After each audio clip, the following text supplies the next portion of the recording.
Toxic படம் எப்படி இருந்துச்சுன்னு இந்த வீடியோவில் பார்ப்போம். ஆக்சுவலி இந்த படம் பார்த்துட்டு வெளில வந்தோன்னே எனக்கு தோணுன ஒரு விஷயம் என்ன தெரியுமா? நல்ல வேளை இந்த படத்தை வந்து ஒரு ஃபீமேல் டைரக்டர் டைரக்ட் பண்ணியிருந்தாங்க. இந்த படத்தை மட்டும் ஒரு மேல் டைரக்டர் யாராச்சும் டைரக்ட் பண்ணி இருந்தாங்கன்னு வச்சுக்கோங்களேன், அவ்வளோதான், ஒரு பெரிய ஒரு புரட்சியே வெடிச்சிருக்கும் அப்படின்னு சொல்லி ஆகணும். நிறைய இடத்துல கொடி பிடிச்சிருப்பாங்க, நிறைய இடத்துல இந்த படம்லாம் ரிலீஸே ஆகக்கூடாது, இந்த படத்தை பேன் பண்ணுங்க அப்படின்ற மாதிரியான போராட்டங்கள் நடந்திருக்கும்.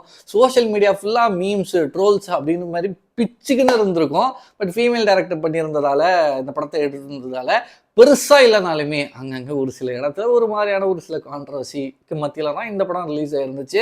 ஏன்னா படம் ஃபுல்லாக இருக்கக்கூடிய காட்சிகள் அப்படின்னு எடுத்து பார்க்கும்போது அந்த மாதிரியான காட்சிகள், லைக் சண்டை காட்சிகள், இந்த வயலன்ஸ்ன்ற மாதிரியான ஒரு சில விஷயங்கள் வந்து இந்த படத்தில் இருந்தாலுமே, அதை தாண்டி இந்த இன்டிமேசி சீன்ஸ், லைக் வந்து இந்த மேட்ரு சீனு கொஞ்சம் லைக் கொஞ்சம் நெருக்கமாக இருக்கக்கூடிய இன்டிமேசி சீன்ஸ் வந்து இந்த படத்தில் ரொம்பவும் அதிகமாகவே இருக்கு அப்படின்ற மாதிரி சொல்லி ஆகணும். அண்ட் சமீபத்தில் வரக்கூடிய தமிழ் படங்களாக இருக்கட்டும், ஜனநாயகனாக இருக்கட்டும், டிசியாக இருக்கட்டும், 2 படமே ஏ சர்டிஃபிகேட் கொடுத்துருந்தாங்க. நானும் இந்த 2 படம் தியேட்டரில் போய் பார்க்கும்போது சின்ன குழந்தைங்களை, சின்ன சின்ன பசங்கள்லாம் தியேட்டரில் ஒரு சில தியேட்டரில் அலோட் பண்ணியிருக்காங்க, பேரண்ட்ஸும் கூட்டின்னு வராங்க.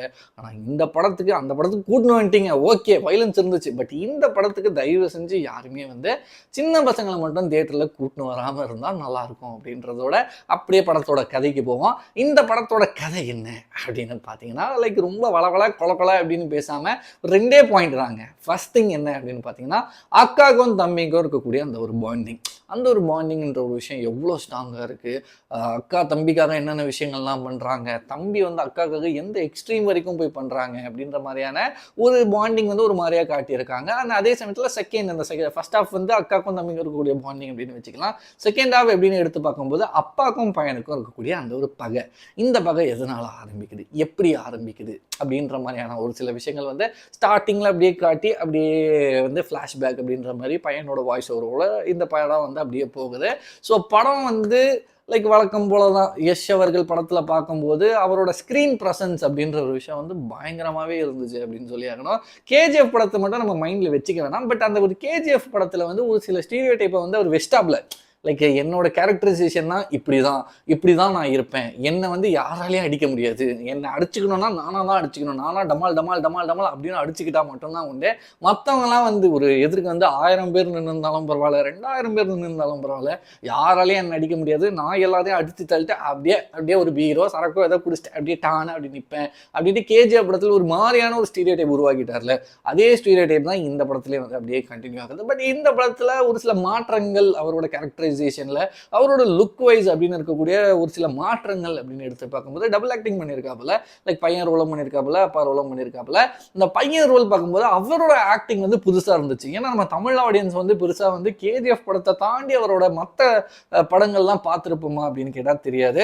லைக் அவரை பொறுத்த வரைக்கும் கேஜிஎஃப்ல தாடியை வச்சுக்கிட்டு ராக்கி பாய் ஒரு மாதிரியா மாசா கெத்தா பேசக்கூடிய ஆளு அப்படின்ற மாதிரி தான் நம்ம நிறைய பேர் வந்து பார்த்து பழகி இருப்போம். பட் இதில் பார்க்கும்போது அந்த பையன் கேரக்டரை பார்க்கும்போது ஆஹா இது நல்லா இருக்கே, இந்த ஜோக்கர்லாம் இருக்கும்ல, ஜோக்கர் கேரக்டர்லாம் இருக்கும்ல, அந்த மாதிரி ஒரு மாதிரியா ஃப்ரீக்கியா ஒரு மாதிரி கிரேசியாக இருக்கிற மாதிரி இருக்கு இந்த கேரக்டர், நல்லா இருக்கே அப்படின்ற மாதிரி தான் இருந்துச்சு. எங்கள் அப்பா கேரக்டர் வந்து வழக்கம் போல லைக் ராக்கி பாய் அந்த ஒரு ஜோனில் தான் இருக்காப்புல. பட் அந்த ஒரு இதுலேயுமே வந்து ஒரே லுக்கு படம் ஃபுல்லாக மெயின்டைன் பண்ணாமல் அந்தந்த வயசுக்கு ஏற்ற மாதிரி ஒரு மாதிரியான லுக்ஸையுமே எடுத்துகிட்டு போயிட்டு இருந்தாங்க அப்படின்னு பார்க்கணும். ஸோ இதில் வந்து நான் ஆல்ரெடி சொல்லியிருந்த மாதிரி அந்த கோரான விஷயங்கள் அக்காக்கும் தம்பிக்கும் இருக்கக்கூடிய விஷயம் தான் லைக் மெயினான கோரா இருந்துச்சு. பட் என்னை பொறுத்த வரைக்கும் அந்த ஒரு விஷயம் இந்த படத்தில் ஒர்க் ஆகலை அப்படின்னு சொல்லி ஆகணும். லைக் ஓகே நல்லா தான் இருந்துச்சு, பட் அந்தளவுக்கு ரொம்ப ஸ்ட்ராங்காக கனெக்ட் ஆகுற மாதிரி இல்லை. லைக் அக்காவுக்கும் தம்பிக்கும் இருக்கக்கூடிய அந்த ஒரு பாண்டிங் வந்து அந்தந்த இடத்துல ஒரு மாதிரியா இருந்துச்சு. அது இன்னுமே ஓரளவுக்கு டீட்டெயில்டாக இன்னுமே இந்த இன்டிமசி சீன்ஸ், இந்த மேட்டர் சீன்லாம் கொஞ்சம் கம்மி பண்ணிட்டு அதை கொஞ்சம் எடுத்து காட்டியிருந்தாங்கன்னா நல்லா இருந்திருக்கும் அப்படின்ற மாதிரி எனக்கு தோணுச்சு. அதை தாண்டி எனக்கு பிடிச்ச ஒரு விஷயம் என்ன அப்படின்னு பார்த்தீங்கன்னா, இவருக்கு ஃபர்ஸ்ட் லவ்னு வராது, சும்மா ஒரு மாதிரியான லைக் கொஞ்சம் ஒரு செக்ஷுவலைஸாக அந்த ஒரு மெயினான ஒரு பொண்ணு கூட இருப்பாப்புல. அதெல்லாம் ஒரு பக்கம் இருந்தாலுமே கைரா அத்வானி கூட இருக்கக்கூடிய அவங்க 2 பேருக்கும் இருக்கக்கூடிய அந்த ஒரு கனெக்ஷன் வந்து லைட்டாக பிடிச்சிருந்துச்சு. அதையுமே இன்னும் கொஞ்சம் டீட்டெயிலாக காட்டியிருந்தாங்கன்னா நல்லா இருந்திருக்கும். அதாவது படம் ஃபுல்லாக நிறைய சண்டை காட்சிகள் இருக்கு, ஓரளவுக்கு அந்த சண்டை காட்சி தான் இவருக்கு ப்ளஸ் பாயிண்ட்டு. அப்படி இருந்தாலுமே அந்த சண்டை காட்சிகளை கொஞ்சம் ஓரமாக வச்சுட்டு இந்த அக்காக்கும் தம்பிங்க இருக்கக்கூடிய ஒரு பாண்டு, அந்த கைரா அத்வானிக்கும் இவருக்கும் இருக்கக்கூடிய அந்த ஒரு பாண்டிங் அப்படின்ற மாதிரி வச்சிருந்தா நல்லா இருந்திருக்கும் அப்படின்ற மாதிரி தான் எனக்கு தோணுச்சு. அந்த படத்தில் வந்து ருக்மணி வசந்த் அவர்கள் ஏன் எதுக்கு அப்படின்னு எனக்கு தெரியல. செகண்ட் ஹாஃப்ல வந்தாங்க, எப்படின்னு வந்தாங்க இப்படின்னு போயிட்டாங்க அப்படின்ற மாதிரி இருந்துச்சு. வாமா மின்னல் அப்படின்ற மாதிரி தான் அவங்களோட கேரக்டர். அவங்கள வந்து லைக் ஒரு ட்ரெண்டிங்கில் இருக்கக்கூடிய ஒரு ஆக்ட்ரஸு, லைக் அவங்களுக்குன்னு ஒரு தனியாக ஒரு ஃபேன் பேஸு, ஒரு பெரிய ஃபேன் பேஸ் வந்து கிரியேட் ஆகிருக்கு அப்படின்றப்போ வந்து அவங்கள வந்து இந்த படத்தில் வந்து பெருசாக யூஸ் பண்ணலையோ. லைக் ஒரு கடைசியாக வராங்க, அவங்களா வராங்க, இன்ட்ரெஸ்ட் எடுத்து இவங்க கூட பழகுறாங்க, அவங்களுக்கு ஒரு குழந்தை பிறக்குது அப்படின்ற மாதிரி எடுத்துகிட்டு போகிறாங்க. பட் அந்த ஒரு கேரக்டரோட வெயிட்டேஜ் அப்படின்ற ஒரு விஷயம் வந்து மிஸ் ஆகிருந்துச்சு. அதே மாதிரி தான் நயன்தாரா அவர்களோட அந்த ஒரு கேரக்டரோட வெயிட்டேஜுமே வந்து ஓரளவுக்கு லைட்டாக மிஸ் ஆன மாதிரி தான் இருந்துச்சு. எனக்கு ஓவராலாக கேரக்டரைசேஷனில் பிடிச்ச ஒரு விஷயம் என்ன அப்படின்னு பார்த்தீங்கன்னா, ஆப்வியஸாக யஷ் அவர்களோட கேரக்டரைசேஷன், அவரோட ஸ்க்ரீன் ப்ரெசன்ட் வந்து மாஸ், மஜாக்கோ மாலுக்கோ அப்படின்ற மாதிரி இருந்தாலுமே அதை தாண்டி அடுத்த கேரக்டர் யார் அப்படின்னு பார்க்கும்போது லைக் இவங்க கைரா அத்வானியோட கேரக்டராக பார்க்கும்போது அவங்க அந்த சர்க்கஸில் இருக்காங்க, லைக் ஒரு நல்ல ஒரு லைக் அட்ராக்டிவான ஒரு பர்சனாக இருக்காங்க, லைக் ஊரில் எல்லாருமே அவங்கள வந்து வியந்து பார்ப்பாங்க அப்படின்ற மாதிரியான விஷயங்கள் இருந்தாலுமே அந்த ஒரு லவ் சீன்ஸை லைக் என்ன இன்டிமென்சி சீன்ஸாக காட்டுறதை தாண்டி இன்னுமே ஒரு சில அந்த ஒரு கனெக்ஷன், அந்த ஒரு ஃபீலிங், அந்த ஒரு பாண்டு காட்டியிருந்தா நல்லா இருந்திருக்கும். பட் நான் சொல்கிற மாதிரிலாம் பண்ணியிருந்தாங்கன்னு வைங்களேன், டாக்ஸிக்ன்ற மாதிரி டைட்டிலே தேவைப்பட்டிருக்காது. அந்த ஒரு பர்சன் எப்படிப்பட்ட ஒரு டாக்ஸிக்கான பர்சன், எந்த அளவுக்கு பண்ணுறாப்புல, எந்த மாதிரியான விஷயங்கள் பண்ணுறாப்புல அப்படின்றத வந்து குறிப்பிடுறதுக்காக தான் டாக்ஸிக் அப்படின்ற மாதிரி டைட்டில் வச்சிருக்காங்க. பட் ஓகே தான், படம் வந்து ஆஹா ஓஹோ செம்மையா இருக்கே பா, கேஜிஎஃப் மிஞ்சிருச்சுப்பா அப்படின்லாம் மைண்ட்ல வச்சுட்டு போய் படம் பார்க்க வேணாம். லைக் கேஜிஎஃப் வந்துருச்சு, கேஜிஎஃப் ராக்கி பாய் பேக், கேஜிஎஃப் வந்து மெயினாக மைண்ட்ல வச்சுட்டு இந்த படம் பார்த்தீங்கன்னா பெருசாக ஒர்க் அவுட் ஆகாது. படம் வந்து ரொம்ப நல்லா இருக்கு அப்படின்னு சொல்ல முடியாது, அதுக்குன்னு ரொம்ப மொக்கையா இருக்கு அப்படின்னு சொல்ல முடியாது. ஒவ்வொருத்தங்களுக்கு ஒரு மாதிரி ஒர்க் ஆயிருக்கும். எனக்கு ஒரு மாதிரியா ஒர்க் ஆகும், உங்களுக்கு ஒரு மாதிரியா ஒர்க் ஆகும். நீங்க போயிட்டு தியேட்டர்ல அப்படியே ஜாலியா போய் பார்த்தீங்கன்னா நல்லா இருக்கும். தயவு செஞ்சு குழந்தைங்களை மட்டும் அபாயம் கூட்டின்னு போகவே போகாதீங்க அப்படின்ற மாதிரி தான் இந்த வீடியோ மூலிமா நான் சொல்லிக்க விரும்புகிறேன். இதை தாண்டி படத்தோட ப்ளஸ் அப்படின்னு எடுத்து பார்க்கும்போது விஷுவல்ஸு, இந்த கேஜிஎஃப் படத்தில் எப்படி அந்த ஒரு வேர்ல்டுக்கே கூட்டின்னு போவாங்களோ அதே மாதிரி இந்த படத்துலையுமே வந்து லைக் இந்த வேர்ல்டு டாக்ஸிக்கோட வேர்ல்டுக்கு நல்லா கூப்பிட்டு போயிருந்தாங்க. ஸோ அது வந்து ஓரளவுக்கு பார்க்கும்போது நல்லா இருந்துச்சு. பட் மைனஸாக நான் பெருசாக பார்க்கக்கூடிய ஒரு விஷயம் வந்து அந்த ஒரு கோர் கண்டென்ட்டை விட்டு கொஞ்சம் அங்கங்கே கொஞ்சம் ஸ்ப்ளிட் ஆகி வெளியில் போனது வந்து ஓரளவுக்கு வந்து கரெக்டாக இல்லாத மாதிரி இருந்துச்சு. அண்ட் அதே சமயத்தில் ஒரு முக்கியமான ஒரு மேட்டர் வந்து வில்லன் வந்து இந்த இடத்துல ஸ்ட்ராங்காக இல்லை. யார் வில்லன்னே தெரில. ஹீரோவோட கேரக்டர் வந்து பெருசாக ஆஹா ஓஹோ ஏஹோ ஓஹோ அப்படின்ற மாதிரி பெருசாக பில்டப் பண்ணி பயங்கரமாக வச்சுருக்காங்க. ஆனால் அந்த பக்கம் வில்லன் அப்படின்னு பார்க்கும்போது யாருமே இல்லையப்பா அப்படின்ற மாதிரி தான் இருந்துச்சு.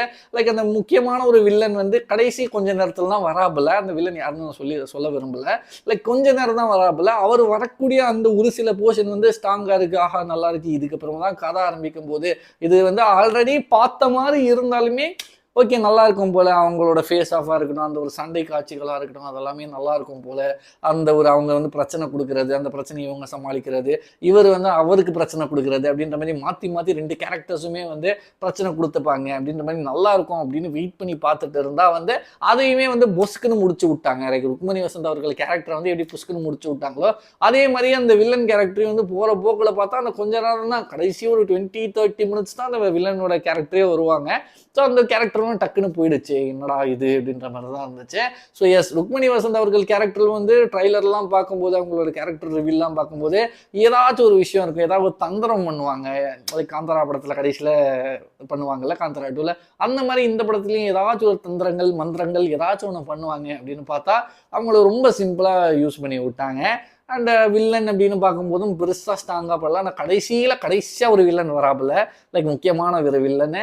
அந்த ஒரு வில்லன் மட்டும்தான் ஓரளவுக்கு ஸ்ட்ராங்காக இருக்கிற மாதிரி இருந்து அதையுமே போகிற போக்கில் டம்மியாக்கி முடிச்சு விட்டாங்க அப்படின்னு தான் சொல்லி ஆகணும். மியூசிக் ஓகே, பாட்டு வந்து பெருசாக ஒர்க் ஆகலை. பட் இருந்தாலுமே இந்த படங்களில் நம்ம பெருசாக பாட்டு ஹிட் அப்படின்னு எதிர்பார்க்க முடியாது.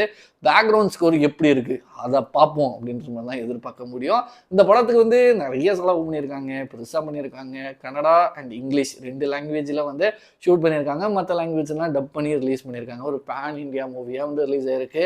இந்த படத்துக்கு இப்போயே பெங்களூரில் வந்து டிக்கெட்டோட ஹையஸ்ட் ப்ரைஸ் வந்து டிக்கெட் கவுண்டர்லேயே பிவிஆர்லாம் வந்து 2000 ரூபாய்க்குலாம் விற்று லைக் மாஸ் பண்ணிட்டு இருக்காங்க அப்படின்னு இருந்தாலுமே வந்து ஒரு பெரிய ஓப்பனிங்காக பேன் இண்டியன் சினிமாவுக்கு லைக் இந்தியன் சினிமாவுக்கு வந்து இந்த படம் அமையறதுக்கான வாய்ப்புகள் வந்து ரொம்ப ரொம்ப அதிகம். பட் இருந்தாலுமே லைக் ஆல்ரெடி சொன்ன ஒரு விஷயம் தான், நீங்கள் குழந்தைங்களோட போகாதீங்க. லைக் போய் பாருங்கள், ஒவ்வொருத்தங்களுக்கு ஒரு ஒரு மாதிரி ஒர்க் ஆகும். அந்த மாதிரி உங்களுக்கும் எப்படி ஒர்க் ஆகிருக்கு அப்படின்றத படத்தை பார்த்துட்டு மறக்காமல் கமெண்ட் செக்ஷனில் சொல்லுங்கள். இத்துடன் அடுத்த வீடியோவில் நான் உங்களை சந்திக்கிறேன். பாய்.